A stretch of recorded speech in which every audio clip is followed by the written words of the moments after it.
Hello everybody, my name is Craig Bennett, and today I'm going to get into another crypto video. In this one, we're going to get into support levels and resistance levels. Now, this is very important to note, especially with the recent massive crash in the overall crypto market as of 2021. Now, real quick, before I forget, I'm not a financial advisor, not an investment advisor, but this is coming from my personal experience, especially dealing with the stock market for years and years and years. And note that this, while it is a price chart, price history, it's a psychological chart. This is basically about human history, human mindset at the time as a mass group. And there is things that you can notice on that. If you don't believe me, look up the history of candlestick charts. The fact is even way back when it's just about, buying and selling rice, well, it's pretty much human psychology. I don't care if you're investing into GM or some other major company that's selling widgets or whatever. It doesn't really matter about the amount of widgets that you get out the door. It matters more about human psychology. So with that one in mind, let's jump on in. So recently, basically all the indication shows massive market manipulation. If I remember the video that gets into it more deeply, I'll link down and below. But some people have actually done pretty good videos on it, on the history and whatnot. So it's worthwhile noting them. But we don't really need to know the here and there on that, other than the actual pattern itself, because what happens a lot of time, whether it's market manipulation or other things, the normal trading, there tends to be a pattern of things. It tends to happen, if you look at things 3 times, something this long and this big, I wouldn't expect it to happen 3 times in total, but it could.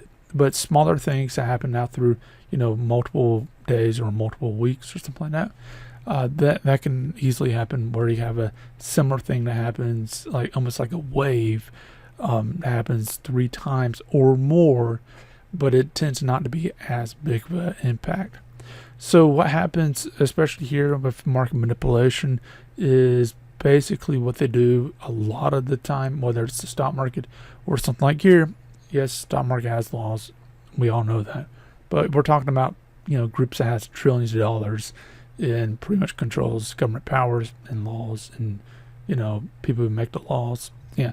So yeah, but because of that, we got to note that what their main objective is to squeeze as much money out of people, our retail investors, as much as possible. Retail investors meaning you, not the massive investment firms. So big thing with that is just note the pattern. Note that it tends to happen over and over and over, but also note that at certain points there will be a buyer fatigue, which means that there will be less buyers than sellers, and at that point the price will just tank through the floor, and that's that for that season. And when's the next season? Who knows? Chances are, based on historical pattern, 4 to 5 years, but still, it's something that you need to know for it in the season. What happened all at once. So with that one in mind, how do you protect yourself even in a regular market? How do you protect yourself as best as you can? You need to note things that are called support levels and resistance levels. Just think of it as levels. I'm not going to really get into the difference between support and resistance. Just think of it as levels. Basically, it looks like a staircase at certain points, especially if you take a look at the hour chart for Bitcoin. We can see something that looks like almost like a staircase going down. So how does this work? Because this is a human psychology, what makes people comfortable? People don't like mixed numbers, meaning like 41,700 blah blah blah blah. They want clean numbers: 40,000, 45,000, 50,000, round numbers, type of that stuff that's easy on the mind. So in this case, we got a level at 40,000, another one about at 45, another one about 50,000, and we got one about 55, and another at about 60,000. So this tells you about every 5,000 you have an actual hard support level or resistance level. So you got a hard level. Now between there you have what I personally would call micro levels. And what these micro levels, hard levels, is basically it's very, very hard for it to cross it one way or the other.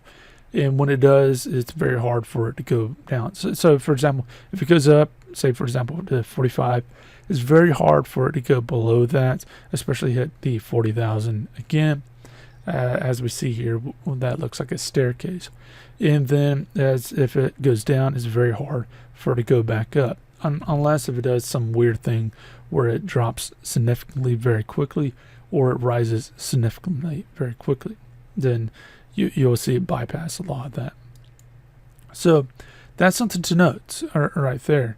And even there, if we take a step back, we can even see around 50,000 here, 50,000 here, and we can see about 55,000 here, 55 here, and 55 here, 55 here. Around that. It might not be exact where it stopped, but it gives you a good general idea of where to put your stop losses, where to buy in at, where to expect things to be, and that's something to note. Now, as far as that goes, again, you will have micro levels. So, for example, right here we have one right here as the same level right here for the height of this area. And if we take a look around here, we can see it hit a few more times. It's easier, much easier for it to break through that, but you'll see it touches, it taps. It's like a love tap. It taps the area, either going up or down. And what happens is, that is a micro level. Again, I wouldn't absolutely say, oh, it's never going to cross it, because it will. It's much easier for it to do that. But if it's hitting that a few times, so you can say, oh, well, at that level, let's go ahead and buy in or sell at that. And it helps increases the chance. It's very important to note you're dealing with chances and risk. So it helps increase the chance. So it's like same thing right here. Here you can see the same thing. And it tends to be that if you have 3 spots that hit the same type of level, then that is either a micro level or a hard level. So in this case, we got some hard level about right here, so about 60,000, and we can see hard levels where it won't go above or it won't go below without a absolute fight. Whereas the micro levels, it just taps it, and it does whatever it was doing before.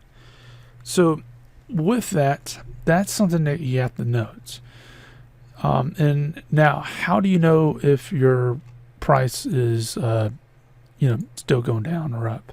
That's something that's fairly difficult to figure out, even for experienced traders, because you can have things like a dead cat drop or some other things where it looks like it's going to go up, like in fact right here where a dead cat bounce, where it goes down, goes back up, and it just goes to the floor. Well, this is called a trap. This area is actually a trap, and then it just tinks through the floor, and that's on that front. Now, can it happen again? Yes, and that's something that you need to note. So how do you protect yourself on something like this? So what happens here is, if we take a look here, is we haven't really hit the actual 40,000 level, but just say it's 40,000, because we're coming from below a couple resistance levels, 35 and 30,000, because we're coming from there and we're working ourselves up. What, in my opinion, how I go about things to minimize the risk is if it hits 2 support levels or 2 resistance levels, depending on what I'm doing, then I know then it's a pretty good chance it's going to keep going down that path. Now, keep in mind patterns, what's going on in the market, like in the news, regulations, stuff like that. keep an eye on those things. But assuming that everything else checks out and you're just going off the price itself, then in my opinion, going through 2 resistance levels or 2 support levels, basically going through 2 hard levels, it lowers the risk massively. And then if it goes through a third, then it basically lowers the risk to almost not at all. Again, it can definitely flip. It can definitely do some weird stuff. So, there's always a risk. And you always need to note that. Never invest more than you can lose. You're going to always hear that because there's always a risk. But a big thing to note is, and note taxes and stuff like that. Very, very important. Note that. Most people get messed up because of that. So note that if it goes through 2 levels, hard levels, then the risk lowers, in my opinion. If it goes through 3, then it's very hard for the risk to be there. But there is, again, some risk there, or it's always going to be a risk. So just note that, because and also note that if it jumps quickly up, so say for example, if the thing jumped from say 40,000 almost now to say 60,000, then no doubt in my mind it will drop, and it will drop at least halfway between the differences, or it will drop a quarter away. So that's just the simple human psychology. Oh crap, this thing jumped up, to whatever, and it's going to hit some levels. There's ways to even test that to see if it's going to drop significant amounts before it goes back up again. And it's basically just taking a look at the actual levels. Is it hitting an actual hard level? Is it staying stable for some time? Yes, it might drop a little bit, it might go up a little bit, but is it basically staying in a generalized area?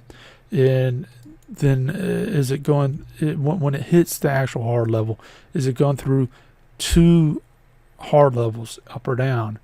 And if it is, then you know that something's up. If it's not, then it's stabilizing. You just keep an eye on it, because it might launch again. So who's to say it won't launch again? Set your stop losses, and if you can, set trailing stop losses, and that will protect your stuff quite easily.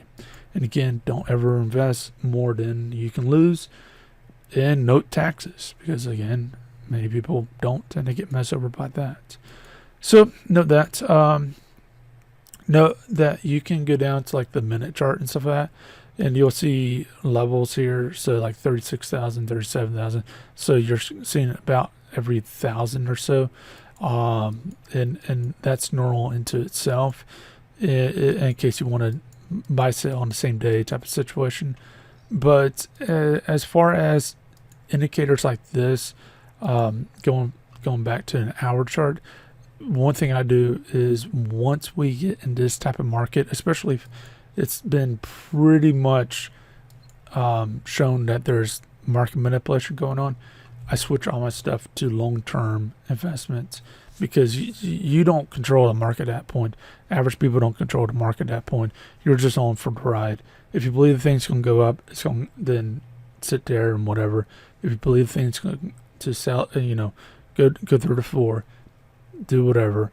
But the fact is you're not in control anymore, and that's really up to the people and the groups with trillions of dollars at that point.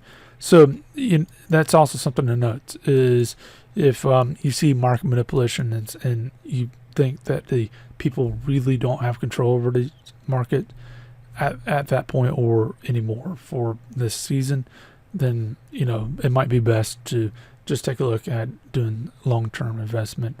And if you're doing long-term, stay away from the minute-by-minute chart. Go with something like that, hours to days to weeks, and that should help you out a significant amount of more to figure out if things are worthwhile, or if it can be better. But anyways, hopefully this helped you out and understand this. If you do have any questions, anything else, leave a like, subscribe, share, whatnot, but also leave your questions down below, and I'll try to get back to as quickly as possible. And I'll see you next video. Hope you have a great day.